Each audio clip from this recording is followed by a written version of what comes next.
in here? What are you guys just going over the notes? Yeah. All right, now, yeah, come. Can you get in first, Davis? Yeah. No, I'll come in the back, right? Oh, okay, yeah. You get that, can I, you're in Bernard? there. What do you mean? I get the front seat? You get the bet front you do. seat. You're the guest. I'm going to sit beside you, but in the behind you. Here. How are you feeling? Well, not too bad. You look good. Not too bad. Jeez. So, is it Bernard or Bernard? Bernard. Bernard. Is that an old-fashioned way of saying it? Bernard? No, up here, everyone. That's the way it is up here. Oh, up here, yeah. Yeah. Bernard. Okay. Yeah. Bernard People is still call me Bernard at times, but nobody up here does that. Bernard, okay. Yeah. Bernard, like the Bernards own an island at East Quoddy Head Lighthouse. That's usually a last name. They're from New York, and they're Bernard. Oh, okay. I got you. On the job I worked on, nobody knew me by Bernard. Yeah. They What knew me job by was Red. that? What job was that? They knew me by Red. Oh, Red. Really? Yeah, Cutler, Okay. Navy base. Oh, you worked out there for years, did you? I helped build it, and then I was in charge of all the utilities. Gosh. I had a crew of men that took care of them. Are you an electrician by trade? Well, I worked as a construction electrician a number of years. Yeah. I had a master's license. Ah, very good. So Davis, we brought him back, right? Kind of. Yeah. Is that the way it is? By popular demand. we Oh brought yeah. Well, Bernard back. today, Popular demand. You got it. We're Really? very happy to have you with us and to have a sequel to your earlier remarks on Lubeck, local thoughts and history. So, I know that you had some thoughts of your own that you might want to talk about, and we could start by some of your early history that you had marked down here. Did you?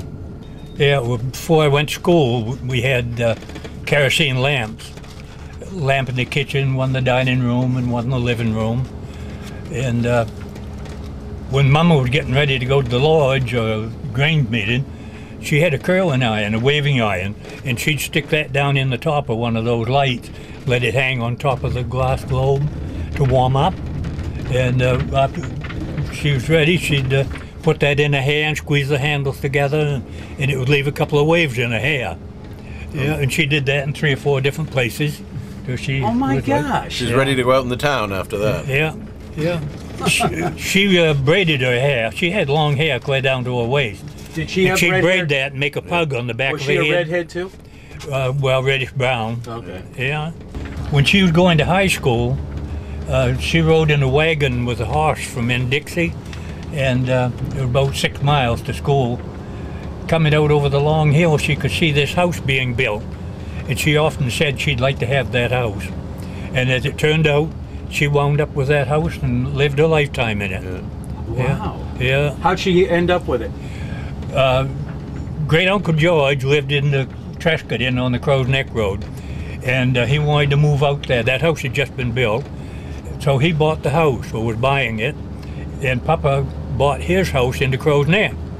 Well, after Aunt Ada was out there for a while, she didn't like living out there on the county road, so they swapped back. So Papa and Mama wound up with that house that Mama saw being built, and Uncle George wound up back in his old place into Crow's Neck. Speaking of a nice house to have, what's going on here, Davis? This is Victor Trafford's building 3 new houses here. Is he really? Yeah. very So he's beautiful doing it lake. he's doing it himself. Well, yeah, he and many people helping him. Yeah. No, but I mean, he's the they're his. contractor. Okay. Yeah. He tried to sell this property though for a while. Decided just to build it. I'm surprised he's building that close to water.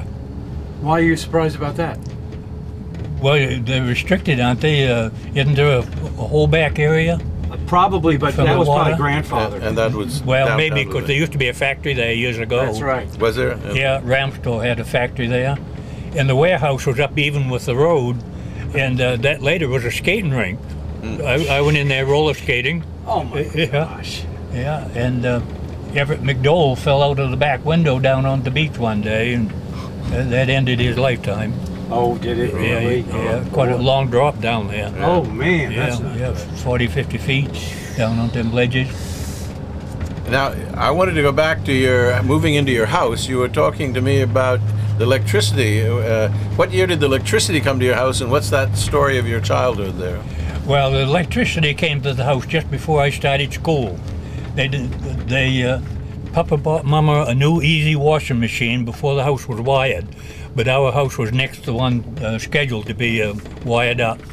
So anyway, after it was wired and Mama was washing clothes, she went out to hang the clothes up on the line outside, and I started playing with the wringer, playing car. I'd move the lever one way and the wringer would go one way and make a noise with my mouth like an engine, and then I'd back it up. And while it was rolling, I had to put my fingers on the roller to see what it felt like, and it grabbed my fingers, and I couldn't get them out of it.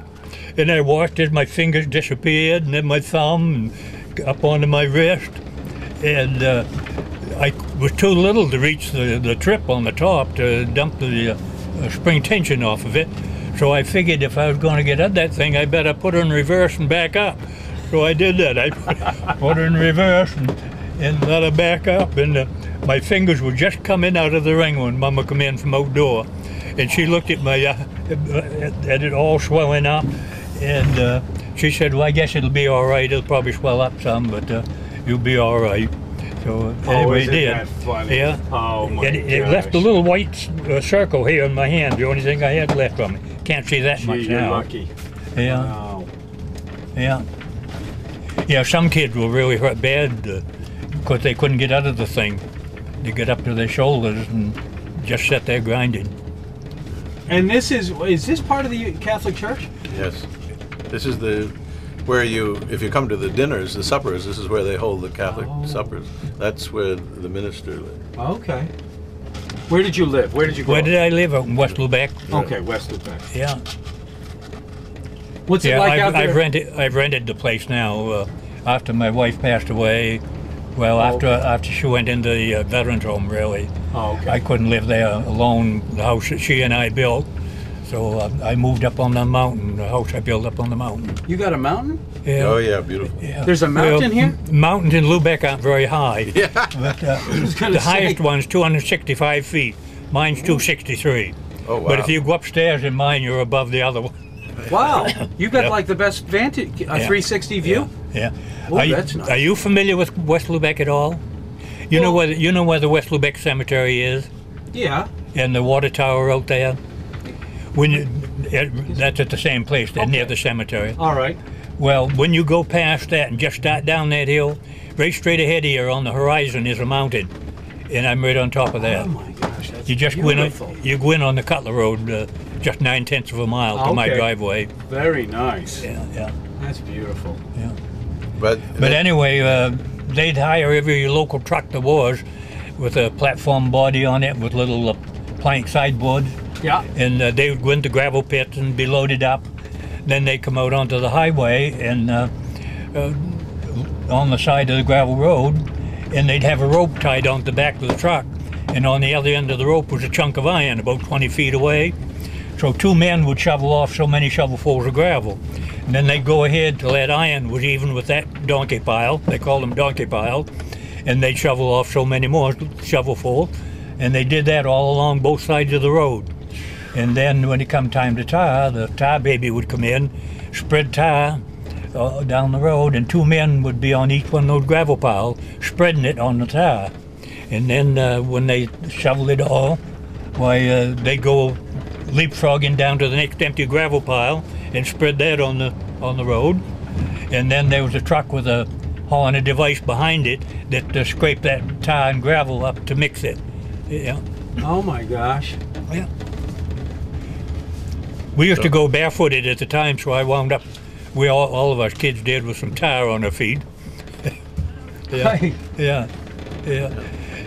well, They when school stopped back then, off come the shoes, and we were barefooted all summer, all summer long. Yeah, go out in the pasture to get the cows and bring them in, and milk them and clean out behind them, and whatever there was to do, it was always barefooted all summer until school started again.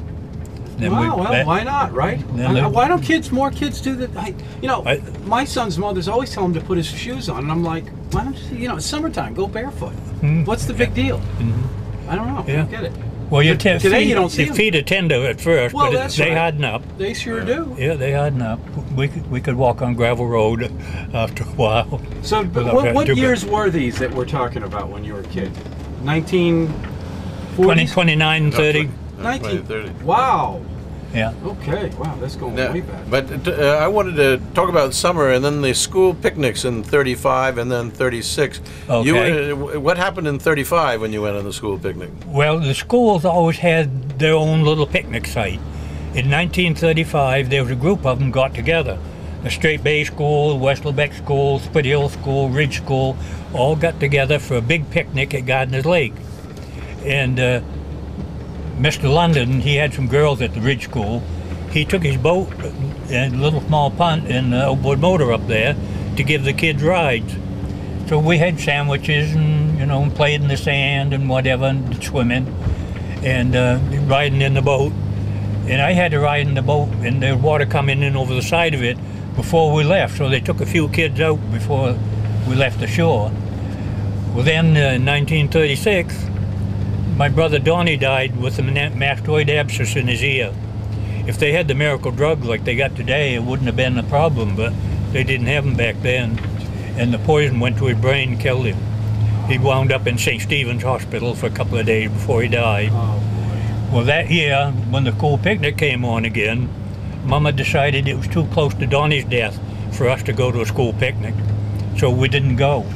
But that year, 12 children all drowned. 12 children. Because they overloaded the boat. There were 17 in that little pond. Yeah. And they went out on, and it was sloppy. Yeah, no life preservers. Yeah, no, not then. No. Can you imagine? And the water was all pretty rough. That has to be one of the worst disasters in the county. It was. Of all time. It was. It was a bad year because there was it was a bad year because there were some other kids drowned as well, individually. Yeah. Is it because the kids couldn't swim though? Huh? Could the kids swim? There were some that could swim, yeah. There were some that could. Yeah, there was one girl that and she made it that out. helped one in. Oh my God. She had another one, my best buddy, my best friend Buddy. She had him, but some other kids yanked him down underwater. You know, when they come up, they grabbed him and wow. You know,